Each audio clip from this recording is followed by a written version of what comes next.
저희가 부활주일을 바로 이틀 전에 지냈습니다. 부활하신 주님이시기에 가장 큰 난관인 죽음을 이기신 주님이시기에 영원하시고 그 주님은 우리와 지금도 함께 하십니다.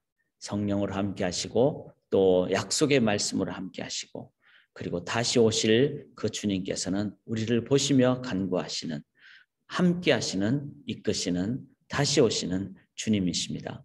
그래서 우리가 부활주일만이 아니라 1년 다음 해의 부활주일까지 우리는 부활신앙으로 살아가고 그리고 그 부활을 온전히 되새기기 위해서 또 날마다 십자가 고난주간을 통해서 십자가의 의미와 또 부활의 능력으로 날마다 살아가는, 그래서 부활주일 이후에 우리의 삶은 날마다 부활절이다.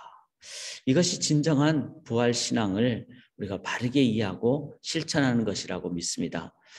그래서 오늘도 이 본문을 저희가 주심을 감사드리면서 부활신앙을 나의 삶의 현재에 갖는다는 것은 어떤 의미일까? 우리 한 번 더 말씀으로 살펴볼 수 있기를 원합니다. 1절을 한번 보시면요. 그 후에 예수께서 디베랴 호수에서 또 제자들에게 이렇게 자신을 나타내신 상황이 됩니다. 제자들이 어디로 갔습니까? 주님은 부활하셨기 때문에 이제 그 부활하신 몸은 문도 뚫고 가는, 시간과 공간을 초월하는, 우리가 앞으로 영원히 살게 될 하늘나라의 완전한 모습의 한 예정을 보여주십니다. 그래서 제자들은 주님이 보였다가 안 보였다가, 오늘 본문에도 보면 24절에 보면 세 번째로 제자들에게, 그러니까 계속 제자들과 같이 계신 게 아니라 주님은 어디나 함께 하신다는, 언제나 함께 하신다는 그걸 가르쳐 주시기 위함이었고, 보이지 않더라도 내가 너희와 함께 한다는 것을 가르쳐 주시기 위함이었습니다. 그런데 제자들은 어떻게 됐습니까? 디베랴 호수, 갈릴리 호수, 자신들의 옛날에 직업이 있던 그곳으로 갔죠. 우리가 주님 부활 신앙을 갖지 않으면, 또 주님을 의지하지 않으면 우리들은 자꾸 옛날로 돌아가게 됩니다. 반대로 주님 붙잡으면 이제는 이 땅에 살지만 부활의 주님의 그 능력을 힘입고 살아가게 되죠. 그런데 그 주님 의지하지 않으면 디베랴 호수, 옛날로 돌아가는. 그리고 21장 3절에 보시면은 시몬 베드로가 나는 물고기 잡으러 간다. 예수님은 사람 낚는 어부가 되라고 그렇게 제자들에게 말씀하셨는데 나는 옛날로 돌아가겠다. 이게 바로 주님이 없는 인간의 처절한 좌절과 한계입니다. 그 좌절이 어디 나타납니까? 물고기를 잡으러 가서 밤새 그물질을 했는데 3절에 보면 그날 밤에 아무것도 잡지 못하였다. 이게 바로 잡아도 잡은 게 아니죠. 왜냐하면 끝이 없고 그 인간의 욕망은 채워줄 수 없는 죄성으로 가득 차버리게 되면 그것을 채울 수 있는 것은 아무것도 없기 때문에 완전히 죽을 때까지 죄는 우리를 끌고 갑니다. 21장 4절에 보면 날이 새어갈 때 밤새도록 그렇게 인간의 처절한 한계가 있는, 예수께서 바닷가에 서셨으나 제자들이 예수신 줄 알지 못하는지라.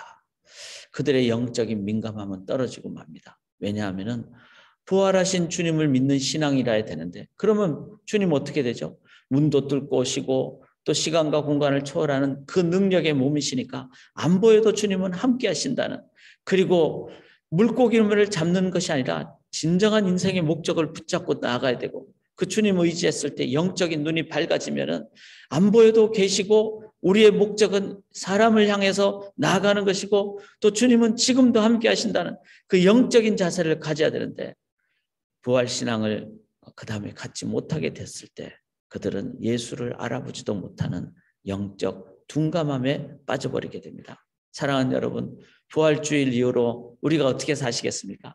다시 옛날처럼? 아닙니다. 절대로 그렇게 해서는 우리가 안 되고 싶죠. 안 돼야 되겠죠. 이럴 때 주님께서는 어떻게 하십니까? 주님은 찾아오시는 분이십니다. 그 주님이 지금도 예배당에 또 카톡 라이브로 또 여러분의 성도님들의 그 성전된 가정의 몸에 옆에 함께 하시는 줄 믿습니다. 왜? 무덤을 뚫고 나오신 분이시니까. 주님은 임마누엘 주님이시니까. 그래서 21장 5절에 보시면은 애들아 너에게 고기가 있느냐 대답하되 없나이다.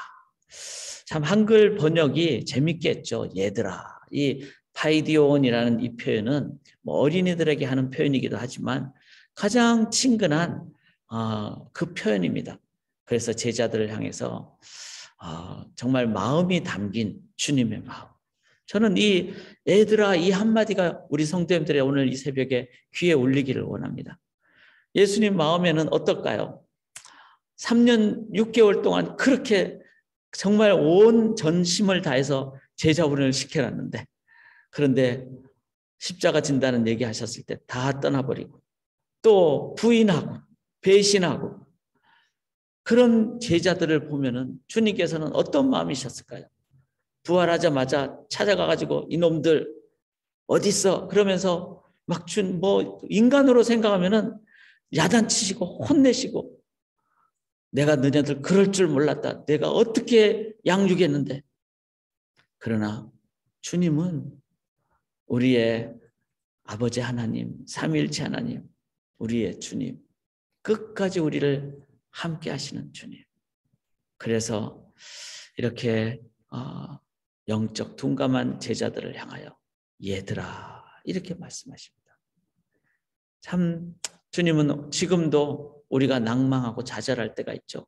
또 1년 지내다 보면은 주님 없이 살 때도 있고 부활 신앙 없이 살 때도 있고 그럴 때 주님은 그때도 오셔서 끝까지 함께 하십니다. 그리고는 사람들이 다 나를 떠나도 나 자신마저 나를 싫어해서 정말 포기하고 싶은 상황이 돼도 누구야 그렇게 주님께서는 말씀하십니다. 고기가 없는 줄 아시고 6절에 보시면 배 오른편에 던지라. 오른편 왼편에 무슨 의미가 있겠습니까? 중요한 것은 주님이 말씀하셨다는 거죠. 제자들의 머리로는 우리가 더 잘 알지 않습니까? 우리는 평생 어부일을 했는데 그러나 평생을 넘어 영원하신 주님은 우리보다 더 잘하시는 분이십니다. 우리의 논리도 경험도 중요하지만 경험 논리를 뛰어넘어 창조하시고 기적을 일으키시고 죽음도 이기시는 주님께서 말씀하실 때 우리가 아멘 하고 그렇게 주님께 순종하면은 6절에 보면 고기가 많은 고기를 잡는 그 고기가 얼마나 됩니까? 11절에 보면 153마리라. 153마리의 의미는 여러 가지로 찾아볼 수는 있지만 실은 가장 중요한 의미는 많다는 겁니다. 우리 인간이 생각하는 것보다 훨씬 많다는 겁니다. 바로 주님 의지할 때 우리는 부활신앙을 주님 앞에 붙잡고 의지하고 나아갈 때 인간이 생각하는 것보다는 상상할 수 없는 그 능력, 풍성함, 그것으로 인도함을 받는다는 것입니다. 주님께서는 이렇게 격려해 주시고 또 얼마나 상세하게 해주십니까? 21장 9절에 보면은 생선이 있는데 10절에 생선을 좀 가져오라. 친근하게 혼날 줄 알았는데 주님은 고기도 작게 하시고 생선을 가져오라 하셔서 같이 12절에 아침밥 먹자. 주님은 우리에게 그렇게 위로해 주시는 분이십니다. 사랑하는 여러분, 이 주님이 이 새벽에 또 우리가 넘어질 때마다 주님은 함께 하십니다. 저는 분명히 믿습니다. 수고하고 무거운 짐진 자들아 다 내게로 오라. 이 약속의 말씀은 앞으로도 우리에게 적용됩니다. 왜? 우리는 살다 보면 넘어질 때가 있고 살다 보면 잊어버릴 때가 있고 살다 보면 좌절할 때가 있습니다. 그때 주님은 말씀하십니다. 오시고 수고하냐? 와서 밥 먹자. 이렇게 말씀하십니다. 그렇게 밥만 먹여주시는 주님을 넘어서 주님은 어떻게 하십니까? 21장 1절에 보면은 디베랴 호수에 돌아간 제자들을 향해서 자신을 나타내 주십니다.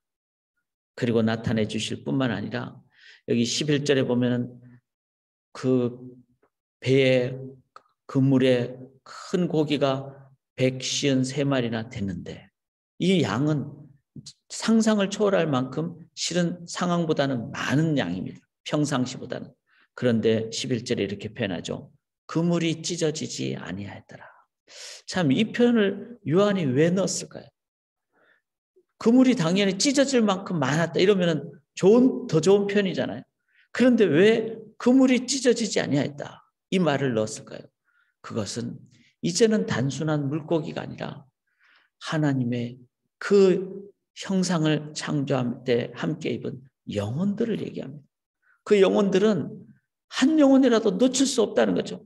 그래서 찢어져서 막 버리는 것이 아니라 딴 데로 가버리는 것이 아니라 다 품게 되는, 담게 되는 이 영혼을 향한 사명을 주님께서는 한 번 더 가르쳐 주시고 그리고 그 영혼은 영원히 함께하는 찢어지지 않고 빠져나가지 않는 그것을 주님께서는 말씀해 주십니다. 그냥 단순히 격려하시고 위로하시고 밥 먹자 이런 것을 넘어서 사명을 회복시켜 주시고 그 사명이 이제는 주님이 영원히 함께 하시듯이 그 영혼은 영원토록 함께 하신다는 그 가장 귀한 영원한 사역을 주님은 우리에게 사명으로 주시는 분이십니다. 오늘 아침에 우리가 함께 제목으로 삼고 싶은 것은 그 제목입니다. 끝까지 찾아오시고 그리고 함께 하시는 주님. 그리고 우리에게 사명을 우리에게 되새겨 주시는 주님. 그러면 우리가 해야 될 일이 뭘까요? 그것은 바로 7절의 베드로의 자세라고 저는 생각합니다. 베드로가 정신이 둔감했죠. 누군지도 모르고 다시 고기 잡으러 가고 그런데 그물을 던지라 해서 던져보니까 많은 고기를 잡았을 때 베드로가 21장 7절에 예수의 사랑하시는 그 제자가 베드로에게 이르되 주님이시라. 이 요한이 그걸 딱 깨닫고 이분 주님이시다 이렇게 하니까 그 순간 베드로가 정신이 번쩍 들어서 시몬 베드로가 벗고 있다가 주님이라 하는 말을 듣고 겉옷을 두른 후에 이게 말이 안 되잖아요. 바다를 뛰어들으려면 겉옷을 입으면 안 되죠. 근데 겉옷을 두른 후에 바다로 뛰어내리더라. 자신이 옛날에 주님 말씀 듣고 나갈 때 바다 위를 걷게 되는 그리고 주님만이 주시는 그 기적의 능력을 체험한 이제 베드로는 다시 부활신앙으로 다시 회복된 것입니다. 주님을 뵙게 되니까 예절을 차리고 뿐만 아니라 바다로 뛰어내린다는 것은 이제 주님 의지하면은 이제는 내가 이 땅에서 영혼을 심는 영혼을 섬기는 그 일의 사명으로 다시 나가겠다. 우리 또한 이렇게 해야 된다고 믿습니다. 우리가 겉옷을 두르고 우리가 이 새벽에 정말 하나님 앞에 예배드리고 그리고 날마다 바다에 뛰어들듯이 이제는 부활하신 주님만을 붙잡고 의지하며 나가는 절대로 좌절하지 마시고 절대로 실망하지 마시고 절대로 포기하지 마시고 우리에게는 죽음도 뛰어넘는 기적의 주님이 계시다는 것을 믿고 주님 말씀하시면 오른편에 금을 던지고 그리고 주님 붙잡고 나아갈 때 기적의 주님, 부활의 주님에 의해서 주님만이 주시는 영원한 하나님 나라 영생의 영혼을 살리는 그 사명으로 나아가게 될 줄 믿습니다. 사랑하는 여러분, 이제 오늘부터가 실은 부활주일 이후인 어제부터가 그리고 날마다가 부활신앙으로 살아가야 될 부활절인 줄 믿습니다. 주께로 날마다 더 가까이 나가는 저희 성도님들이 되시기를 주님의 이름으로 간절히 기원하며 우리 찬송가 433장 4절만 부릅시다. 433장 귀하신 주여 날 붙드사 주님 붙잡아 주십니다. 이 세상 내가 살 동안에 주께로 날마다 주께로 날마다 더 가까이 저 배는 천국 저 배는 천국 나 들어가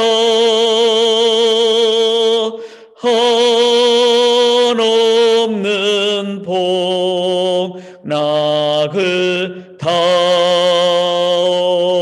얻도록 풍성한 은혜를 주옵소서.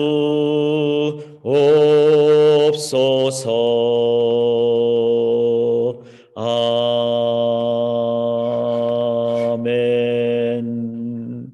주님께 날마다 나아가기를 원합니다. 부활절이 1년에 한 번이 아니라 매일임을 기억하며 주님 없이는 다시 옛날로 돌아가는 것을 기억하며 이제 부활하신 주님께서 무덤에 머물러 계시지 않으시고 영원토록 우리와 함께 하신다는 그 약속대로 지금도 우리와 함께 하시는 줄 믿습니다. 그 주님 의지하며 나아감으로 부활의 신앙으로 부활의 능력으로 참된 인생의 목적으로 참된 주님의 능력으로 오늘도 살아가는 저희들 되게 도와 주시옵소서. 날마다 부활절로 살아가기를 소원하오며 살아계신 예수 그리스도의 이름으로 간절히 기도드리옵나이다. 아멘.